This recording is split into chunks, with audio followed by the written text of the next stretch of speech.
সুপ্রিয় দর্শক শ্রোতা, আজকে আমরা জানব সিরিয়া সম্পর্কে বিশ্বনবী মুহাম্মদ রাসূলুল্লাহ সাল্লাল্লাহু আলাইহি ওয়াসাল্লাম এর ভবিষ্যদ্বাণী ও 11টি বার্তা সম্পর্কে। আল্লাহ রাসূল সাল্লাল্লাহু আলাইহি ওয়াসাল্লাম এই শাম দেশ সম্পর্কে, সিরিয়া সম্পর্কে 11টি বার্তা দিয়েছেন, যেগুলো আমাদের জানা অত্যন্ত জরুরি। বর্তমান সিরিয়া, জর্দান, লেবানন ও ফিলিস্তিন ভূখণ্ডকে প্রাচীনকালে শাম দেশ বলা হতো। শাম দেশই মূলত নবী রাসূলগণের ভূখণ্ড।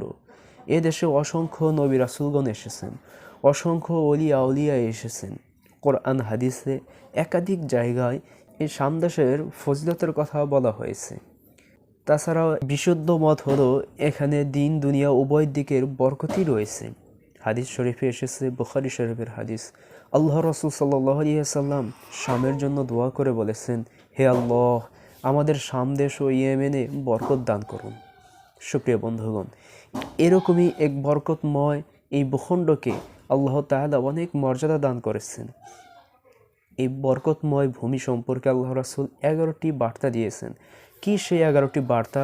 আসুন আমরা জেনে নিই সেই বার্তাগুলো। নাম্বার 1, শাম দেশ হবে হাশরের ময়দান। ইমাম কুরতুবী, ইবনে কাসির ও ইবনে হাজার আসকালানী রাহিমাহুল্লাহ বলেন, শাম হলো হাশরের ভূমি। প্রথমবার ইহুদিদের শামে বহিষ্কার করার দ্বারা প্রথম হাশর সংঘটিত হয়েছে, আর দ্বিতীয়বার সেখানেই সমগ্র মানবজাতির জন্য হাশরের ময়দান হবে। মুসনাদে আহমদে এসেছে, হাকিম বিন মুয়াবিয়া রহিমাহুল্লাহ তার পিতা থেকে বর্ণনা করেছেন, আল্লাহ রাসূল সাল্লাল্লাহু আলাইহি ওয়াসাল্লাম বলেছেন, সেখানেই তোমাদের হাশর হবে, সেখানেই তোমাদের হাশর হবে, সেখানেই তোমাদের হাশর হবে। 3 বার উল্লেখ করেছেন, অর্থাৎ সেখানেই তোমরা একত্র হবে। তখন লোকেরা আরোহী, পদাতিক ও অধোমুখী এই 3টি দলের বিভক্ত হয়ে যাবে। ইবনে বুকাই রাহিমাহুল্লাহ বলেন, সেখানে তোমাদের হাশর হবে বলার সময় তিনি শাম দেশের দিকে ইঙ্গিত করেছেন। নাম্বার 2, ফেরেশতারা নিজের ডানাকে এ দেশে ছড়িয়ে দেন। ফেরেশতারা শামের উপর নিজের ডানা দিয়ে আবৃত করে রাখেন, যা এই ভূখণ্ডের মহত্বকে আরও বাড়িয়ে তুলেছে। তিরমিজি শরীফের হাদিস, যায়েদ বিন সাবিত রাদিয়াল্লাহু আনহু বলেন, আমি নবী করিম সাল্লাল্লাহু আলাইহি ওয়াসাল্লামকে বলতে শুনেছি, শামের জন্য সৌভাগ্য, শামের জন্য মারহাবা। আমি বললাম, শামের জন্যই কেন? তিনি উত্তর দিলেন, ফেরেশতারা শামের উপর নিজের ডানা ছড়িয়ে দেন। তৃতীয় নম্বর বার্তা হলো, শাম ও তার অধিবাসীদের দায়িত্ব স্বয়ং আল্লাহ তাআলা নিজে নিয়েছেন। ইবনু হাওয়ালা রাদিয়াল্লাহু আনহু থেকে বর্ণিত, রাসূল সাল্লাল্লাহু আলাইহি ওয়াসাল্লাম বলেছেন, শীঘ্রই ইসলামের ব্যাপক প্রসার ঘটবে যখন জিহাদের জন্য 3টি সেনাদল গঠিত হবে, সিরিয়ার সেনাবাহিনী, ইয়েমেনের সেনাবাহিনী, ইরাকের সেনাবাহিনী। ইবনু হাওয়ালা রাদিয়াল্লাহু আনহু বলেন, হে আল্লাহর রাসূল, আমি সেই যুগ পেলে আমার জন্য কোন দলের সঙ্গী হওয়া মঙ্গলজনক মনে করেন? তিনি বললেন, তুমি অবশ্যই সিরিয়ার সেনাবাহিনীতে যোগ দিবে, কেননা তখন এই এলাকায় আল্লাহর নিকট সবচেয়ে উত্তম গণ্য হবে। আল্লাহ তার সৎকর্মশীল বান্দাদের এখানে একত্র করবেন। আর তুমি সিরিয়া যেতে রাজি না হলে অবশ্যই তুমি ইয়েমেনি সেনাবাহিনীতে যোগদান করবে। তোমাদের নিজেদের এবং তোমাদের কূপগুলো থেকে পানি উত্তোলন করো, কেননা মহান আল্লাহ আমার উসিলায় সিরিয়া ও এর অধিবাসীদের ভরণ পোষণের দায়িত্ব নিয়েছেন। সুবহানাল্লাহ। আবু দাউদ শরীফ হাদিস। 4 নম্বর, কোরআনের ঘাঁটি হবে, ইসলামের ঘাঁটি হবে শাম।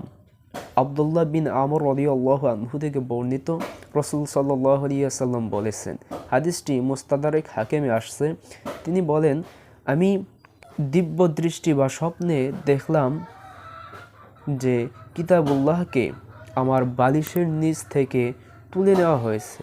অতঃপর আমি স্পষ্ট রূপে দেখলাম যে তা যেন এক উজ্জ্বল আলোতে রূপান্তরিত হলো, যার উৎস শাম থেকে। জেনে রেখো, যখন ফিতনা ছড়িয়ে পড়বে তখন ঈমান শামেই অবস্থান করবে এবং কিতাবুল্লাহ এবং ইসলামের মজবুত ঘাঁটিও সেখানেই থাকবে, আর শামবাসীরা তার হেফাজতে অবিচল থাকবে। নাম্বার 5, আল্লাহর সাহায্যপ্রাপ্ত দল শামে অবস্থান করবে। মুয়াবিয়া ইবনে কুররা রাহিমাহুল্লাহ তার বাবার থেকে বর্ণনা করেন, তিনি বলেন, রাসূল সাল্লাল্লাহু আলাইহি ওয়াসাল্লাম বলেছেন, যখন শামবাসীরা খারাপ হয়ে যাবে তখন তোমাদের আর কোনো কল্যাণ থাকবে না, তবে আমার উম্মতের মধ্যে একটি দল সব সময় সাহায্যপ্রাপ্ত বিজয়ী থাকবে। যেসব লোক তাদের অপমানিত করতে চায় তারা কিয়ামত পর্যন্ত তাদের কোনো ক্ষতি সাধন করতে পারবে না। তিরমিজি শরীফের হাদিস। অন্য হাদিসে আসছে, মুসলিম শরীফের হাদিস, রাসূল সাল্লাল্লাহু আলাইহি ওয়াসাল্লাম বলেন, পশ্চিম দেশীয়রা বরাবর হকের উপর বিজয়ী থাকবে কিয়ামত পর্যন্ত। এই পশ্চিম দেশীয়দের সম্পর্কে ইমাম নববী ব্যাখ্যা করেছেন আরব বা শামবাসী। ইমাম আহমদ ও শাইখুল ইসলাম ইবনে তাইমিয়া রাহিমাহুল্লাহ এই মতটি সমর্থন করেছেন। 6 নম্বর যে বার্তা আল্লাহ রাসূল দিয়েছেন সেটি হলো শামে অবস্থানের জন্য নবীজির ওসিয়ত। নবী করিম সাল্লাল্লাহু আলাইহি ওয়াসাল্লাম তার উম্মতকে শামে অবস্থানের জন্য ওসিয়ত করেছেন। আব্দুল্লাহ ইবনে ওমর রাদিয়াল্লাহু আনহু থেকে বর্ণিত, নবী করিম সাল্লাল্লাহু আলাইহি ওয়াসাল্লাম বলেছেন, কিয়ামতের আগে হাজরা মাউত সাগর বা এলাকা থেকে আগুন বের হয়ে মানুষকে এক জায়গায় একত্র করবে। সাহাবাই কেরাম রাদিয়াল্লাহু আনহু জিজ্ঞেস করলেন, ইয়া রাসূলুল্লাহ, তাহলে তখন আমাদের প্রতি আপনার নির্দেশ কি? তিনি বললেন, তখন শামের ভূমিকে আঁকড়ে ধরো। তখন শামের ভূমিকে আঁকড়ে ধরবে। মুসনাদ আহমদ। 7 নম্বর বার্তা হলো সর্বোত্তম আবাসভূমি হবে শাম। আবু দাউদ শরীফে আসছে, নবী করিম সাল্লাল্লাহু আলাইহি ওয়াসাল্লাম শামের প্রশংসা করেছেন এবং তাকে সর্বোত্তম আবাসভূমি বলে আখ্যা দিয়েছেন। আবু দারদা রাদিয়াল্লাহু আনহু থেকে বর্ণিত, রাসূল সাল্লাল্লাহু আলাইহি ওয়াসাল্লাম বলেন, যুদ্ধের দিন মুসলিমদের শিবির স্থাপন করা হবে গুতা নামক শহরে, যা সিরিয়ার সর্বোত্তম শহরে দামেস্কে পাশে অবস্থিত। 8 নম্বর যে বার্তা আল্লাহ রাসূল দিয়েছেন সেটা হলো কিয়ামত পূর্ব ঈসা নবীর অবতরণের স্থান হবে শাম দেশ। ঈসা ইবনে মারইয়াম আলাইহিস সালাম এর অবতরণের স্থান হলো শাম। নওয়াজ বিন সামআন রাদিয়াল্লাহু আনহু থেকে বর্ণিত, নবী করিম সাল্লাল্লাহু আলাইহি ওয়াসাল্লাম বলেছেন, আল্লাহ তাআলা ঈসা ইবনে মারইয়ামকে প্রেরণ করবেন। তিনি দুজন ফেরেশতার কাঁধের উপর ভর করে ওয়ারস ও জাফরান রঙের জোড়া কাপড় পরিহিত অবস্থায় দামেস্ক নগরীর পূর্ব দিকের উজ্জ্বল মিনারে অবতরণ করবেন। নাম্বার 9, আল্লাহর শত্রু দাজ্জালকে হত্যা করা হবে এই শামেই। শামী ঈসা আলাইহিস সালাম এর হাতে দাজ্জাল নিহত হবে। হাদিস শরীফে হযরত আবু হুরায়রা রাদিয়াল্লাহু আনহু থেকে বর্ণিত, নবী করিম সাল্লাল্লাহু আলাইহি ওয়াসাল্লাম বলেন, যখন মুসলিম বাহিনী যুদ্ধের প্রস্তুতি গ্রহণ করবে এবং সারিবদ্ধভাবে দণ্ডায়মান হতে শুরু করা মাত্র সালাতের সময় হবে, অতঃপর ঈসা আলাইহিস সালাম অবতরণ করবেন এবং সালাতের তাদের ইমামতি করবেন।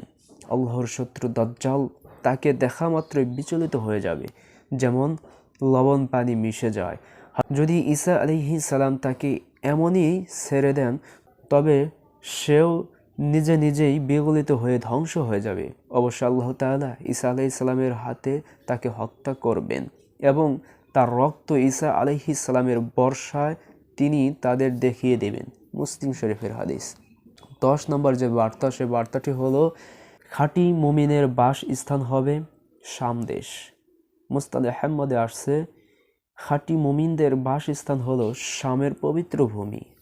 সালামা বিন নুফাইল রাদিয়াল্লাহু আনহু বলেন, নবী করিম সাল্লাল্লাহু আলাইহি ওয়াসাল্লাম বলেছেন, জেনে রেখো, মুমিনদের বাসভূমির উৎস হবে শাম দেশ। 11 নম্বর সর্বশেষ যে বার্তা, সেই বার্তাটি হলো কিয়ামত পূর্ব শাম হবে নিরাপদ ও ফিতনা মুক্ত। অর্থাৎ কিয়ামত পূর্ব শাম নিরাপদ ও ফিতনা মুক্ত থাকবে।